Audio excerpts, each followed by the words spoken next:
Hello everyone, this is Lori from Grammy's Keepsakes, and I was going to show you my process of how I collaged with doilies to make the doily book cover.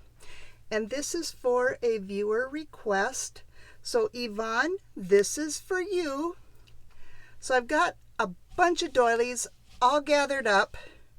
We're gonna move them over to the side, and this is what I do first is this is a 9 by 12 manila envelope, and I was going to use this for my original cover, but I didn't think it would have the stability that I wanted. So what I did was I took it and used it for a pattern on Craftex. And the only color I have is this brown, but it doesn't matter what color you have. And what I did was I cut it at the 9 inches, but I extended it a half an inch. So this is 12.5 inches across.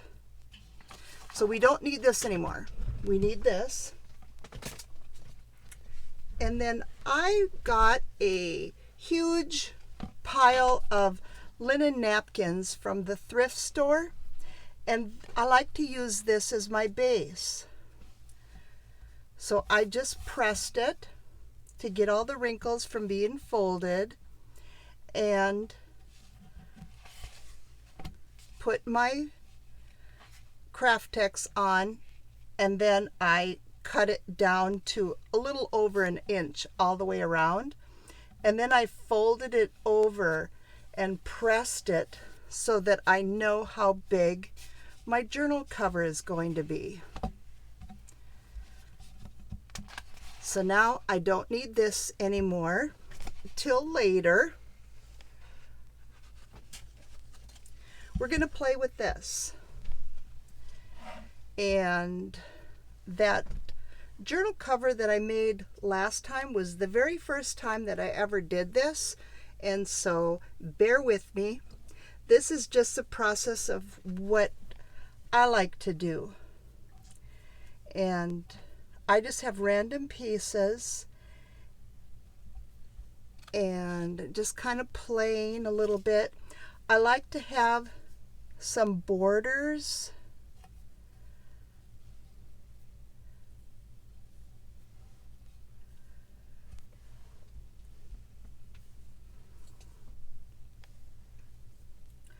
And what I did was I just cut random pieces. I don't know what I'm going to do yet.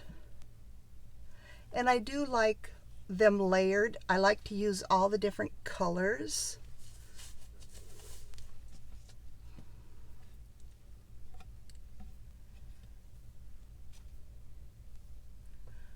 I wonder if I have this corner piece.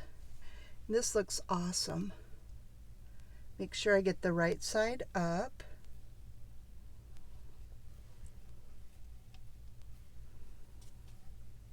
And then maybe layer this on top of that.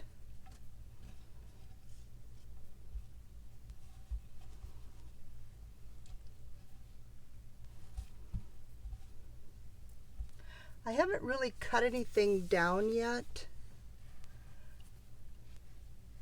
This is a fun piece too. I used this one in the last one, and I like it.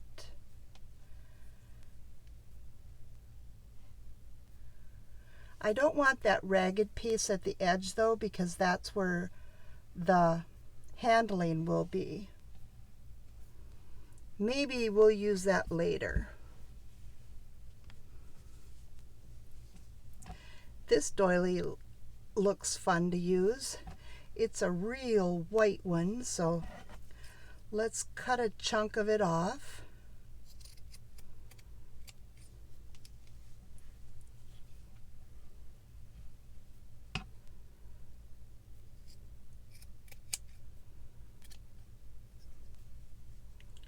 Let's go for 3 scallops.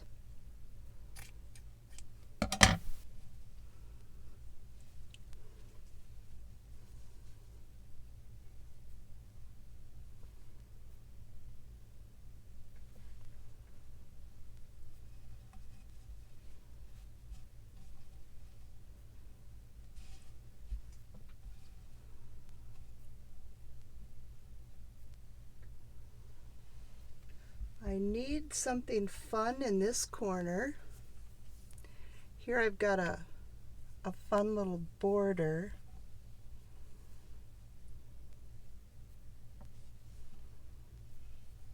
It's not really a corner though. It has a corner. Maybe that'll work. Kind of, but I'm going to have a blank corner in my corner, so I don't want that one. I'm just kind of looking through my pile.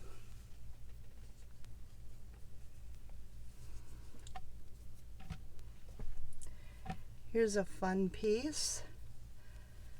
I don't really care for this heavy white, but I like this netting look on the edge.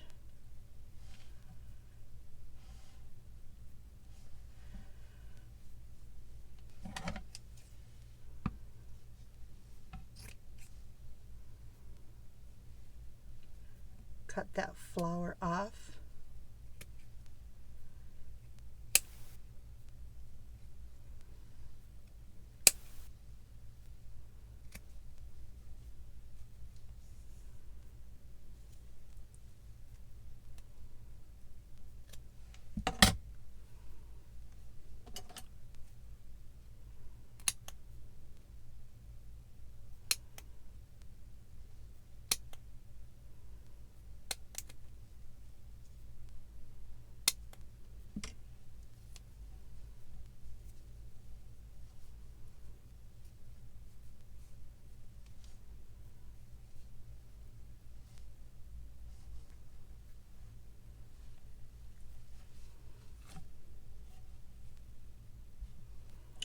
Well, I think what I'm going to do is go ahead and cut a corner of this.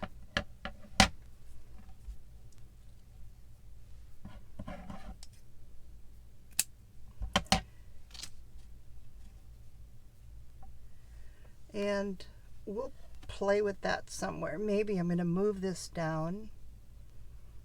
No, I like the white on that cream.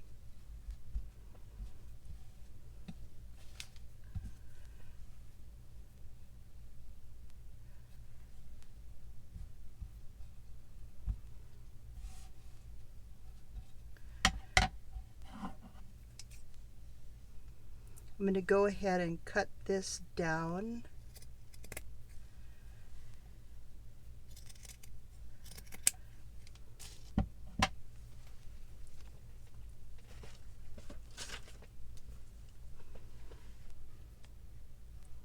I like to have a base all the way through, so, and then just layer it up. And I'm just going to keep playing, and I'm going to put it on fast forward, and you can see some of my process.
Okay, and then now that I have them placed, I'm going to go ahead and use fabri-tac to tack them down so that after the glue is dried, I can do some free motion embroidery with invisible thread.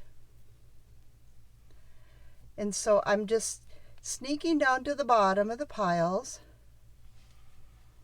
and just apply some glue here and there. This is just tacking them down. It is not the only way that they're going to stay on the fabric.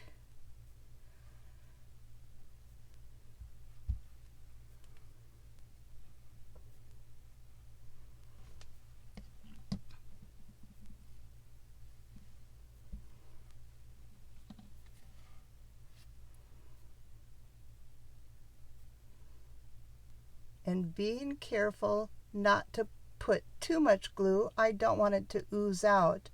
I'm trying to put it just where the thicker parts of the crochet is.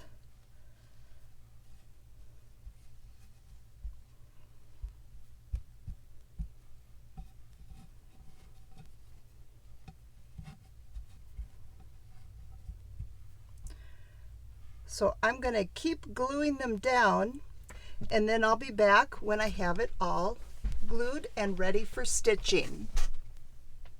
Okay, and I've just got a couple more pieces to glue on.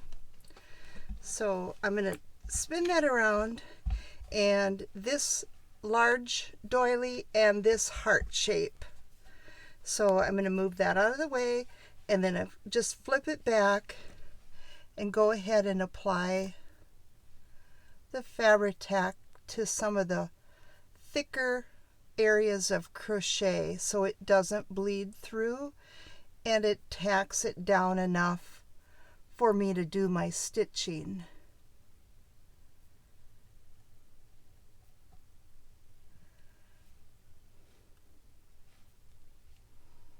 I love the fabri-tac for this because it's a nice, strong, sturdy glue.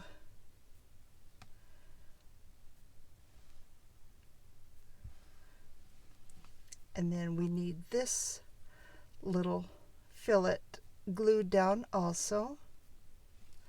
Okay, let's flip it over and get it placed. And then we can pull on it, tug on it, kind of block it, get it how we want it to be.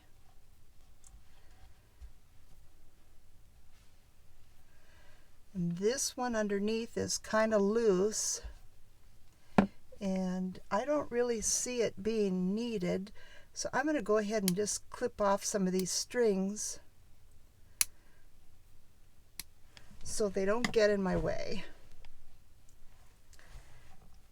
And that still works because I still have a layer. I'm going to put the heart over here.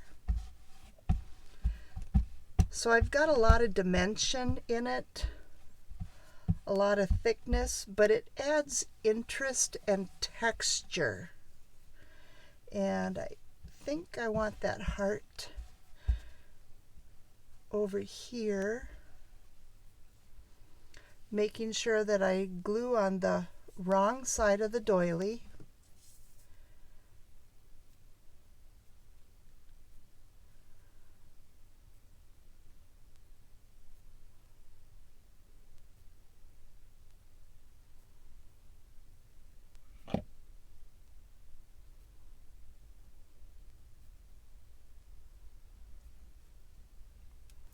And some of these pieces are stained.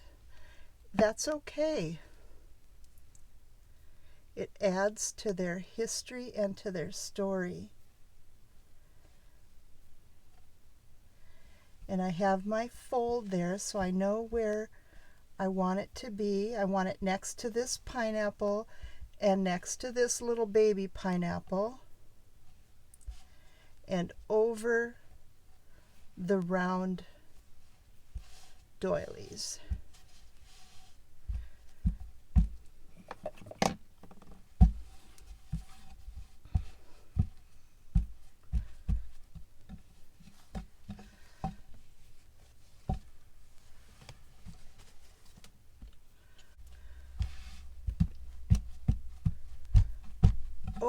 Okay, now what I'm going to do is I'm just pressing like crazy here.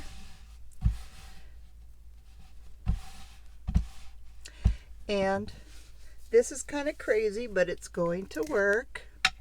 I use some glue stick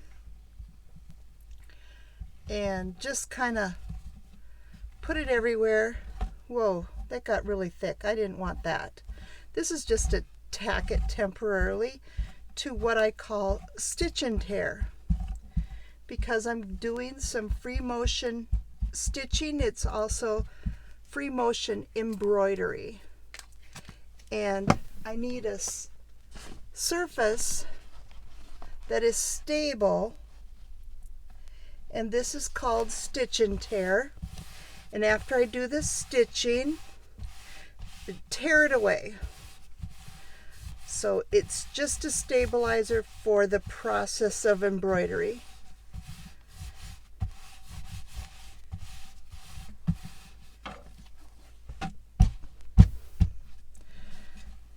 And while this is drying, well, we can take a sneak look and we can figure out, are we going to like this side for the front or this side for the front?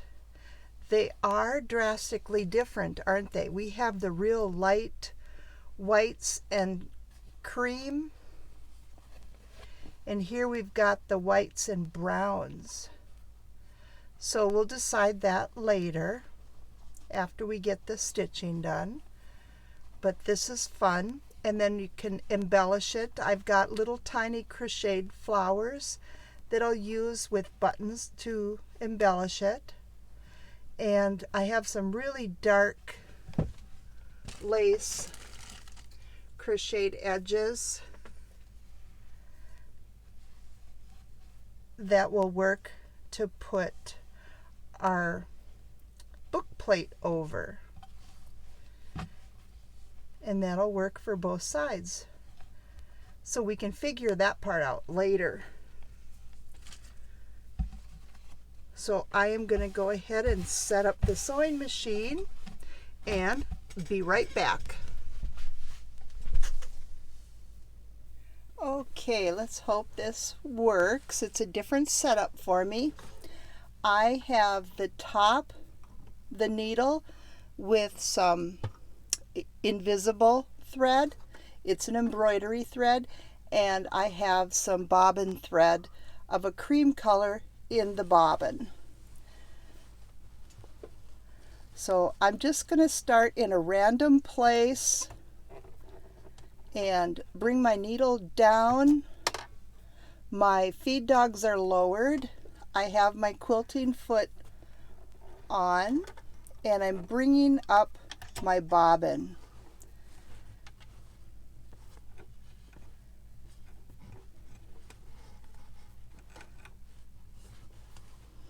I want both of my threads on the top.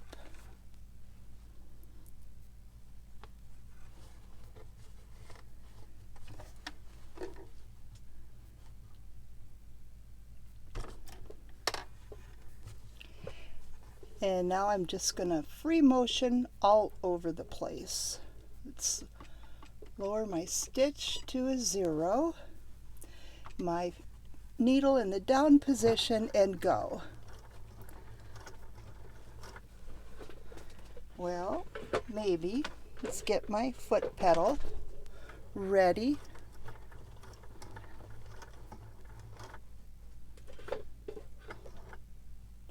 Oh, I've got it in the stop position. Now I'm set. Whoa.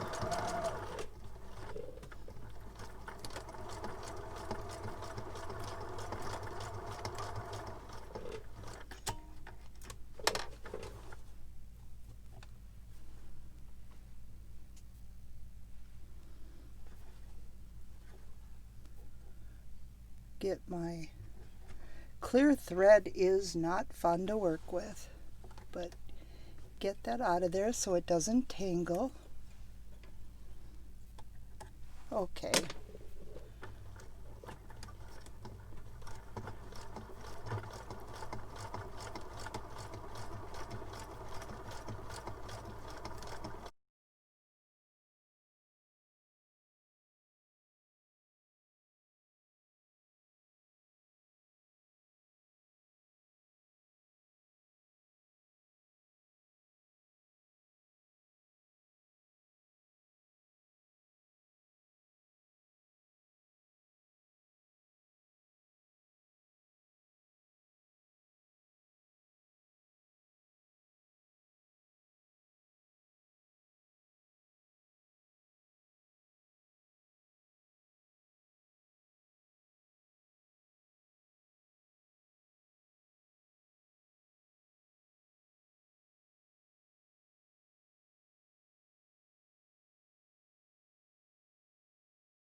Okay, just finishing up the last little pineapple.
Okay, and then I kind of tip it over to make sure that I've got stitching pretty much everywhere, and then I can go ahead and end it off.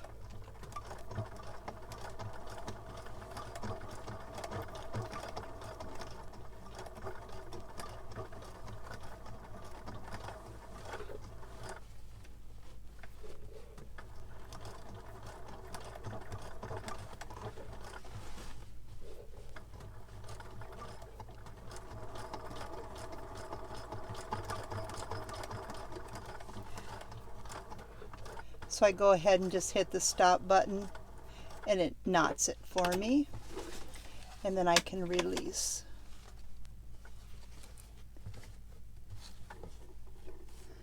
Cut the clear thread first and then pull the bobbin thread so it's taut. Find the camera and then clip it. So we can get rid of this for right now.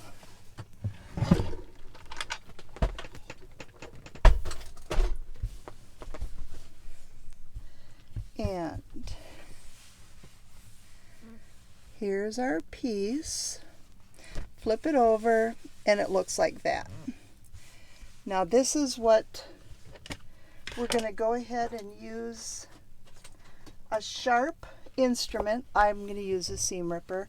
You can use anything you want. You just we want to tear away this stabilizer, this tear away, because we put it on there to temporarily just sew all of our embroidery so it didn't get stuck down into the machine.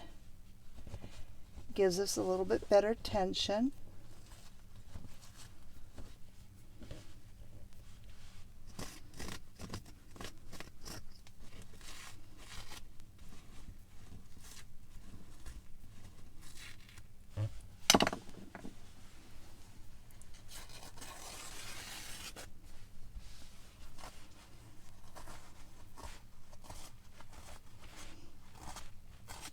And I don't like leaving the extra bulk on there, so that's why I take it off.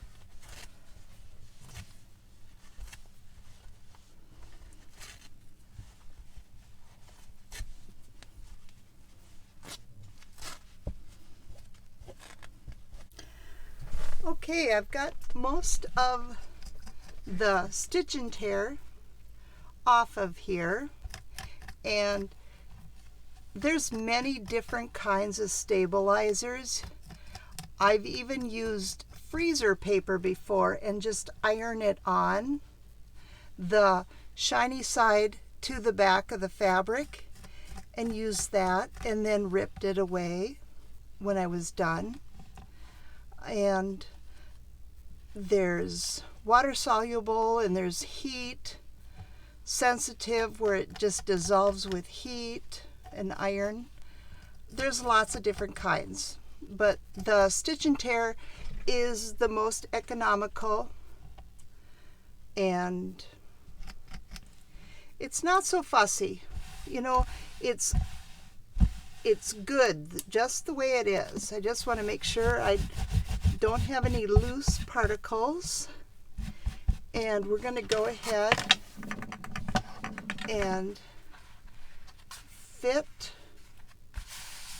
our craft text on.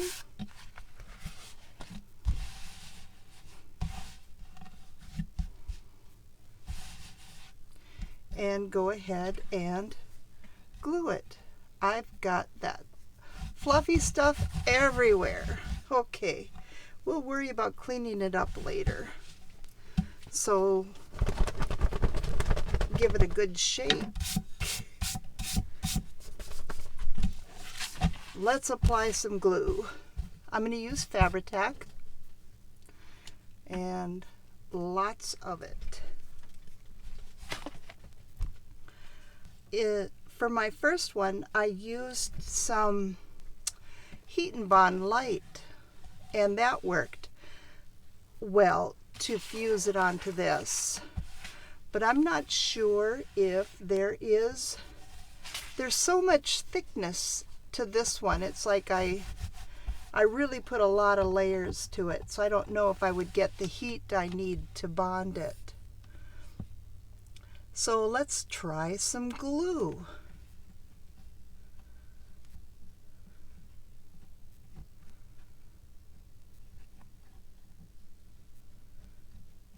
And I'm only going to apply a section at a time so the glue doesn't dry out on me.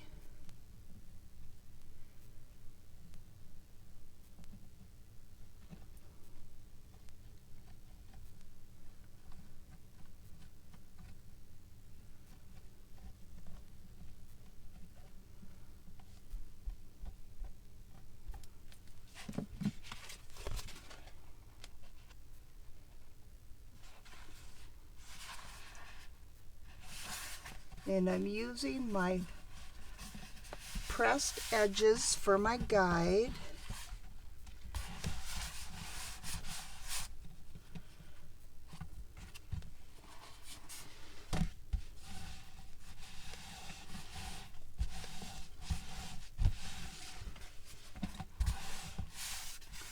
And let's just fold it back and apply some more glue, and just keep walking it down to till we get to the end.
And let's check it out.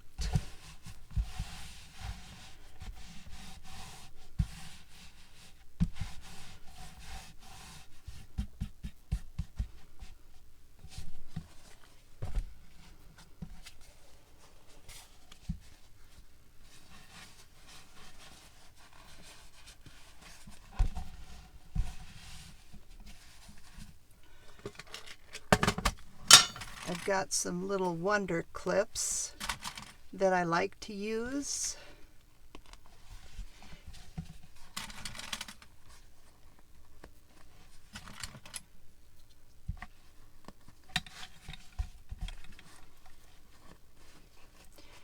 And what I'm doing is making sure that it works.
So it's going to look like this.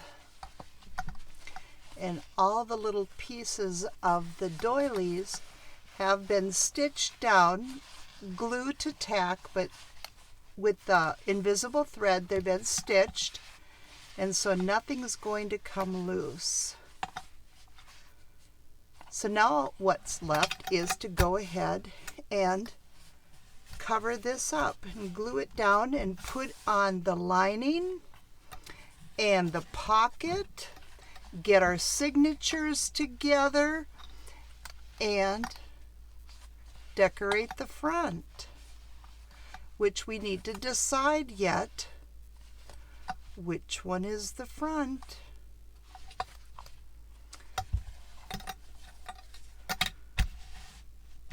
So I'll be back with the next step shortly.